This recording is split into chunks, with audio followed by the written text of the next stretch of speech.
السلام علیکم ورحمۃ اللہ وبرکاتہ۔ الحمد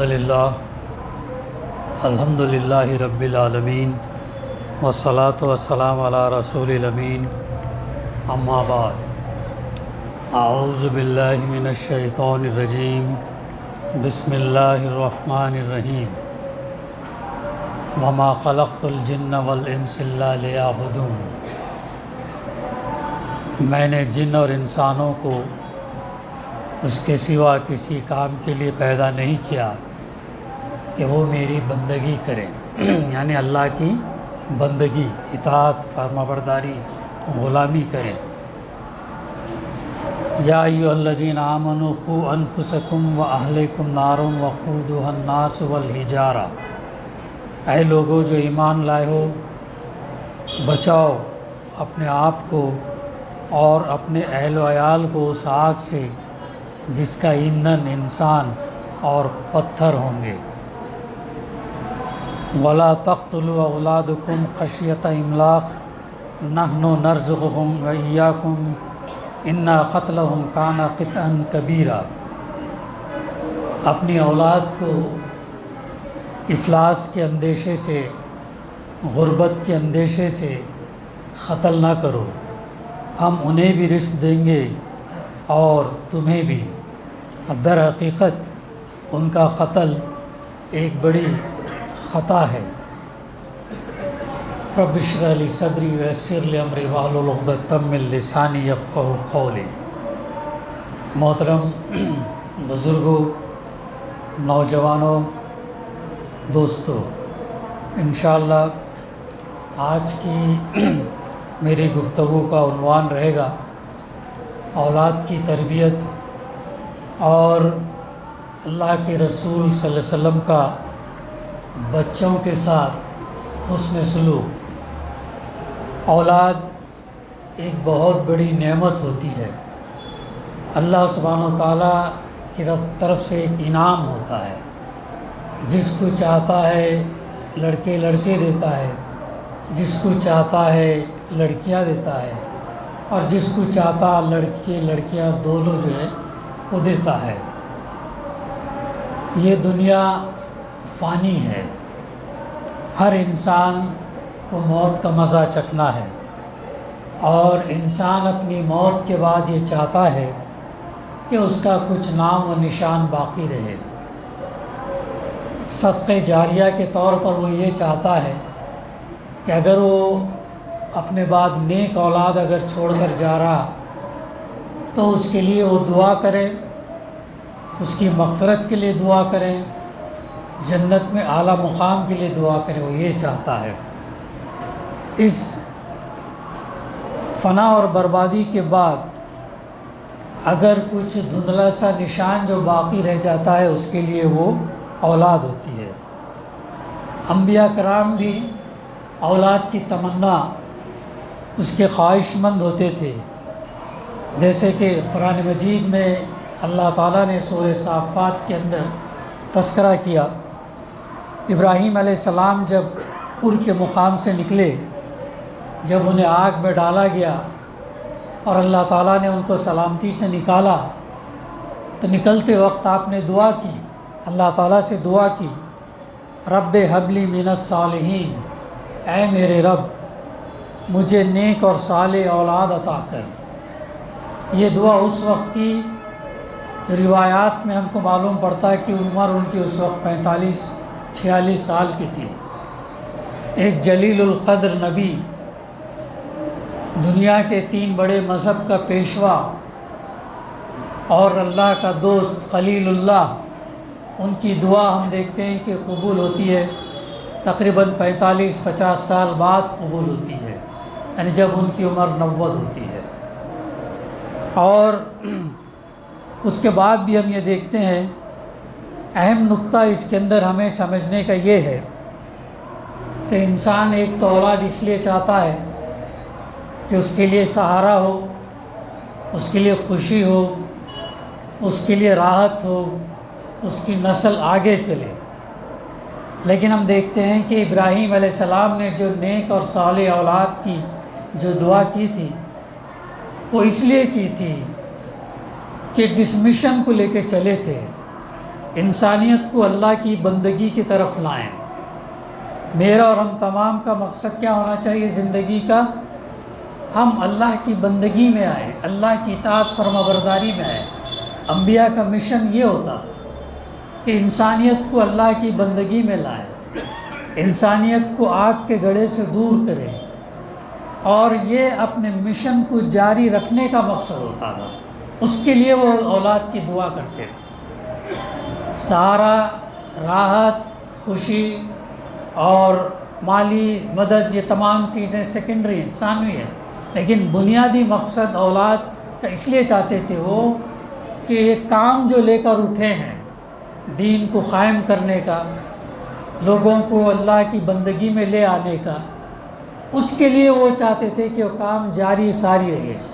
اگر دین قائم بھی ہو گیا تو اس کو قائم رکھنے کے لیے اولاد، اور اگر نہیں یہ ہوا تو اس کو قائم کرنے کے لیے جو ہے وہ اولاد کی عزت۔ اتنا بڑا سبق ہم کو اس کے اندر ملتا ہے کہ ہمارا جو مقصود ہمارا بھی یہ ہونا چاہیے کہ اولاد ہم اس لیے چاہیں کہ ہم اس کلمے کو بلند کرنے کے لیے، اقامت دین کے کام کو آگے بڑھانے کے لیے، دین کو قائم کرنے کی جدوجہد کے لیے ہمیں جو ہے اولاد کو چاہنا چاہیے، اور یہ بنیادی مقصد ہونا چاہیے ہمارا۔ اسی طریقے سے ہم دیکھتے ہیں کہ حضرت زکریا علیہ السلام نے اللہ تعالیٰ سے دعا فرمائی، فَهَبْ لِي مِن لَدُنْكَ وَلِيًّا، سورہ مریم میں اس کا تذکرہ ملتا ہے، مجھے اپنے پاس سے ایک وارث عطا کر۔ اور پھر وہ اس لیے ان کو یہ خدشہ تھا کہ میرے جانے کے بعد میرے بھائی بند وغیرہ جو ہے وہ برائیوں میں الجھ جائیں گے، اور وہ خوف کی وجہ سے، اور انہوں نے اللہ سے دعا مانگی جبکہ ان کی بیوی بانجھ تھی، اور تو اپنے فضل سے مجھے جو ہے ایک وارث عطا کر۔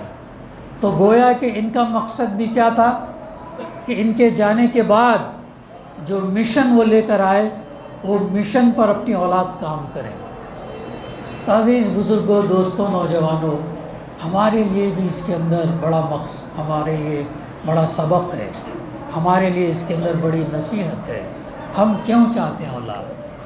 یہ مال، یہ جان، یہ اولاد، یہ متاع، یہ رشتے، یہ تمام چیزیں اللہ کے دیے ہوئے ہیں، اور ظاہر ہے جب اللہ نے ہم کو یہ چیز عطا کی ہے تو ہم اسی کے بتائے طریقے پر جو ہم کو جو ہے یہ کرنا چاہیے، ڈالنا چاہیے، اور ہمارا بھی یہ مقصد ہونا چاہیے کہ ہماری اولاد بھی جو ہے اقامت دین یا اللہ کے کلمے کو بلند کرنے، اللہ کے کام کو، اللہ کے دین کو پھیلانے، اس کو نفاذ کرنے کے لیے ہمارا مقصد ہو، ہمارے جانے کے بعد جو ہے وہ کام کو جاری ساری رکھیں۔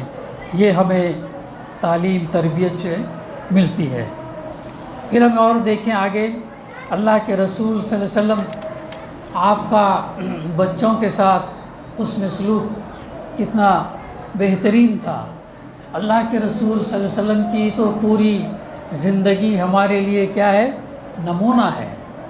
لَقَدْ كَانَ لَكُمْ فِي رَسُولِ اللَّهِ أُسْوَةٌ حَسَنَةٌ، پوری زندگی ہر پہلو سے ہم یہ دیکھیں کہ اللہ کے رسول صلی اللہ علیہ وسلم کی حیثیت چاہے دینی اعتبار سے ایک پیغمبر کی، اور دنیاوی اعتبار سے ہم دیکھتے ہیں کہ آپ کا جو مقام ہے ایک بہت بڑے بادشاہ سے کم نہیں ہے، بڑے اسٹیٹسمین، بڑے لیڈر سے جو ہے کم نہیں ہے۔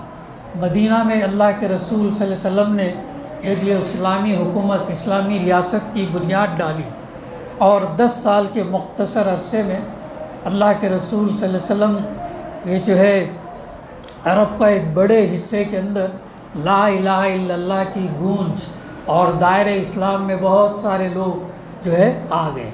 ہم تمام جانتے ہیں کہ آخری خطبہ جو آپ نے دیا تقریباً 1,25,000 یا 1,40,000 صحابہ موجود تھے، تنے تنہا بات کو لے کر اٹھے 23 سال پہلے، اقرأ باسم ربک الذی خلق، پڑھو اپنے اس رب کے نام سے جس نے تم کو پیدا کیا۔ پھر آخری صورت جو اذا جاء نصر اللہ، جب اللہ کی مدد شامل حال ہو گئی، کامیابی آپ کو مل گئی، تو آخری صورت کی لیکن اس عرصے کے اندر 1,40,000 لوگ دائرے اسلام کے اندر آ گئے۔ کتنا بڑا کارنامہ، کتنا بڑا! ہم ایک شخص کو اس کے ذہن کو تبدیل کرنا چاہتے ہیں تو کتنی دشواری ہوتی ہے، کتنا مشکل ترین کام ہوتا ہے۔ اسے راہ راست پر لانا، ایک اللہ کی بندگی میں لے آنا کتنا مشکل، لیکن اللہ کے رسول صلی اللہ علیہ وسلم 23 سال کے اندر اتنا بڑا کارنامہ آپ کرتے گئے۔ اتنی مصروف ترین زندگی ہونے کے باوجود بھی اللہ کے رسول صلی اللہ علیہ وسلم کا جو معاملات تھے، بچوں کے ساتھ وقت گزارنا، آپ وقت نکالتے تھے ان کے ساتھ، اور رحمت اور شفقت کے ساتھ ان کے ساتھ پیش آتے تھے۔ عربوں کا بھی یہی حال تھا۔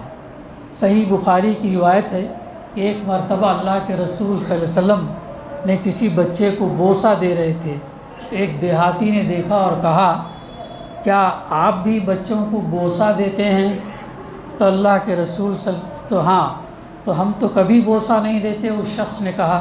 تو اللہ کے رسول صلی اللہ علیہ وسلم نے جواب دیا، اگر اللہ تعالیٰ نے تمہارے دل سے رحمت اور شفقت کا جذبہ نکال دیا تو میں کیا کر سکتا ہوں؟ یعنی اتنی مصروف ترین زندگی ہونے کے باوجود بھی اللہ کے رسول صلی اللہ علیہ وسلم کا معاملہ بچوں کے ساتھ کتنا نرم، شفقت اور کتنا رحمت والا ہوا کرتا تھا۔ ایک مرتبہ اللہ کے رسول صلی اللہ علیہ وسلم حضرت حسن رضی اللہ کو بوسہ دے رہے تھے۔ اس مجلس میں ایک شخص اقرا بن حابس رضی اللہ بھی موجود تھے۔ وہ کہنے لگے، میرے 10 بچے ہیں، میں نے ان میں سے کسی کو بوسہ نہیں دیا۔ آپ صلی اللہ علیہ وسلم نے ان کی طرف دیکھا اور فرمایا، جو بندوں پر رحم نہیں کرتا اس پر بھی اللہ تعالیٰ جو ہے رحم نہیں کرتا۔ یہ کتنی بڑی تعلیم ہے۔ آگے اور بچوں کے ساتھ شفقت سے پیش آنے کے سلسلے میں آپ نے فرمایا، جو ہمارے چھوٹوں پر رحم نہ کرے اور بڑوں کی عزت نہ کرے وہ ہم میں سے نہیں ہے، وہ ہم میں سے نہیں ہے۔ حضرت انس رضی اللہ آپ صلی اللہ علیہ وسلم کی یہ صفت بیان کرتے ہیں کہ آپ صلی اللہ علیہ وسلم بچوں پر اور محتاجوں پر لوگوں میں سب سے زیادہ رحم دل تھے، بچوں پر اور محتاجوں پر، اور جو ان کے اوپر سب سے زیادہ رحم دل تھے۔ بچوں سے آپ کی رحمت اور شفقت کا اندازہ اس بات سے لگایا جا سکتا کہ آپ کا یہ فرمان تھا کہ میدان جنگ میں دشمنوں کے بچوں کو بھی قتل نہ کیا جائے۔ ایک اور روایت میں آتا ہے کہ عورتوں کو، اور ایک اور روایت میں آتا ہے کہ پیڑ پودے ان کو بھی جو ہے اس کو یہ نہ کیا جائے، ختم نہ کیا جائے۔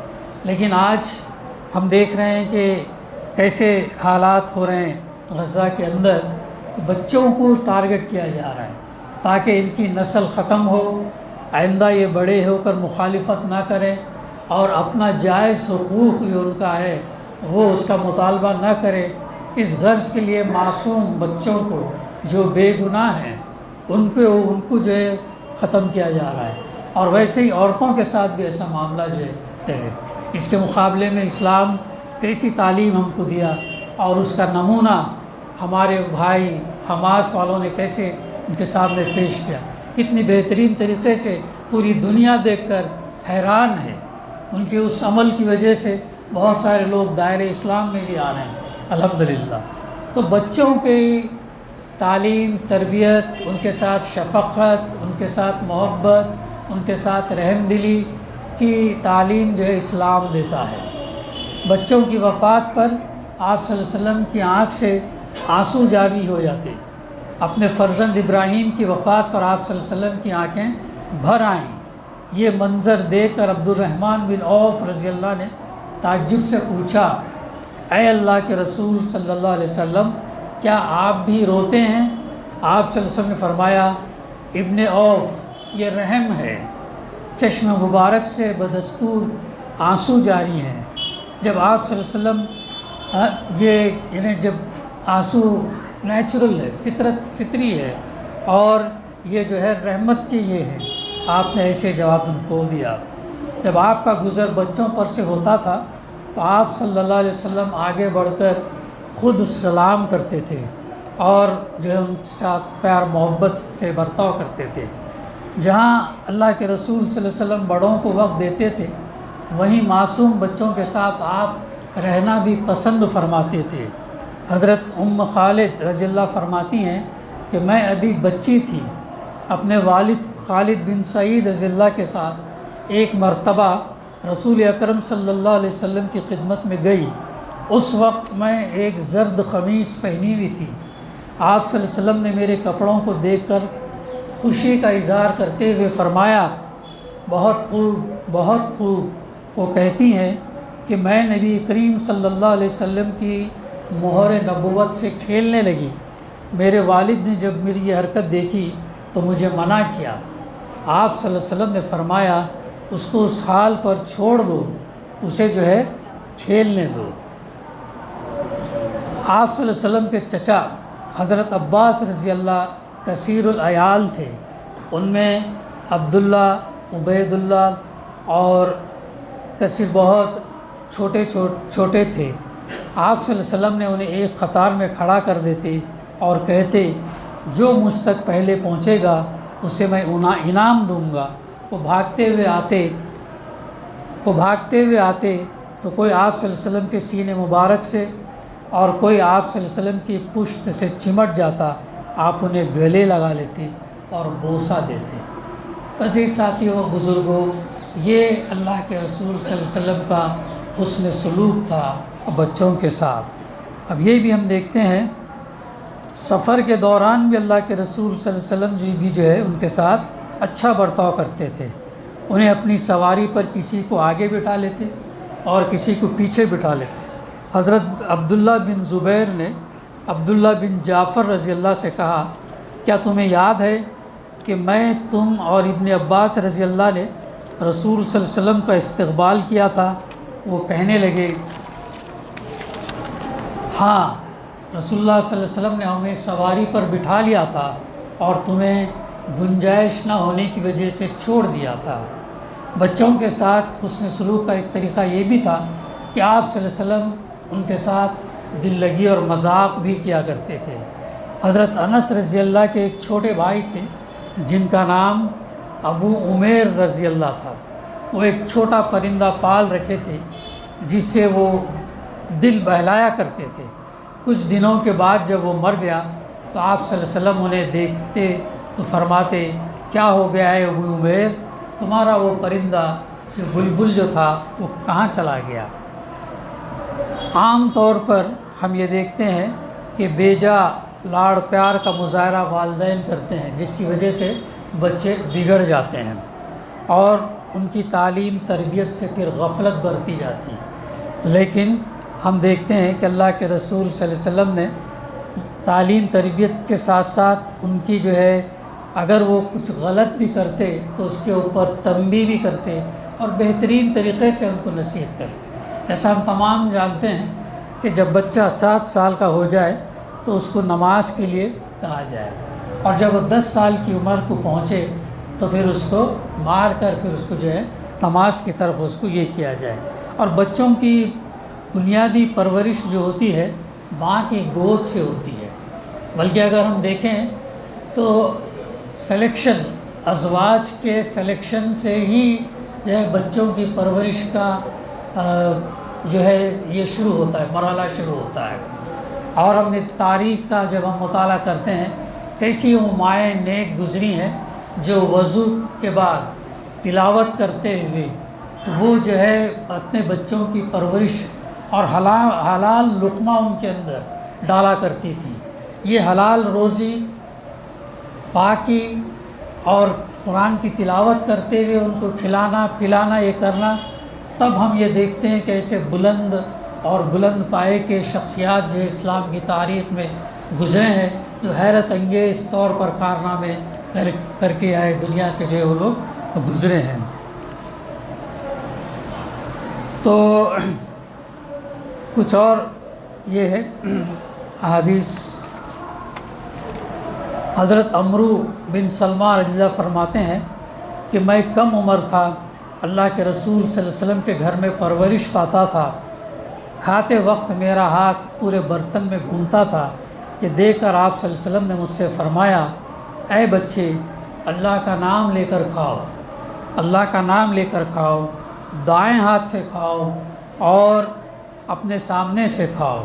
یعنی آپ کا جو تربیت کا نظم تھا وہ ایک دم حکمت کی بنیاد پر تھا۔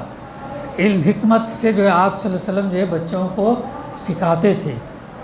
آپ کے نواسے حضرت حسن رضی اللہ نے ایک مرتبہ صدقے کے کھجوروں میں سے ایک کھجور لے کر اپنے منہ میں ڈال لیا۔ آپ صلی اللہ علیہ وسلم نے دیکھا تو فرمایا اسے تھوک دو۔ پھر آپ صلی اللہ علیہ وسلم نے جو ہے فرمایا، کیا تمہیں معلوم نہیں کہ ہم اہل بیت کے لیے صدقہ کھانا جائز نہیں ہے؟ اسی طریقے سے اللہ کے رسول صلی اللہ علیہ وسلم غیر مسلم بچوں کی تعلیم اور تربیت کے اوپر بھی توجہ، غیر مسلم ان بچوں کی تعلیم تربیت پر بھی آپ خصوصی توجہ فرماتے تھے۔ ایک یہودی بچہ آپ صلی اللہ علیہ وسلم کی خدمت کیا کرتا تھا، وہ بیمار ہو گیا۔ آپ اس کی عیادت کے لیے تشریف لے گئے۔ تسلی کے کلمے کہنے کے بعد آپ صلی اللہ علیہ وسلم نے اسے اسلام قبول کرنے کی دعوت دی، اور اپنے باپ کی رضامندی کے بعد اس نے اسلام جو ہے قبول کر لیا، اور اس کی تھوڑی دیر بعد جو ہے اس کا انتقال ہو گیا۔ تو آپ صلی اللہ علیہ وسلم نے اس کے قبول اسلام کے اوپر اللہ کا شکر بجا لایا۔ تو اس طریقے سے آپ غیر مسلم بچوں کے تعلق سے بھی جو ہے وہ تربیت کی خاص توجہ دیتے تھے۔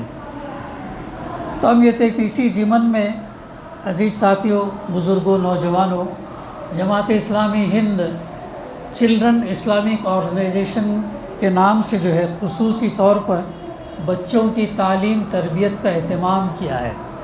ابھی ان چھٹیوں کے درمیان الحمدللہ تقریباً 800 بچے 9 سال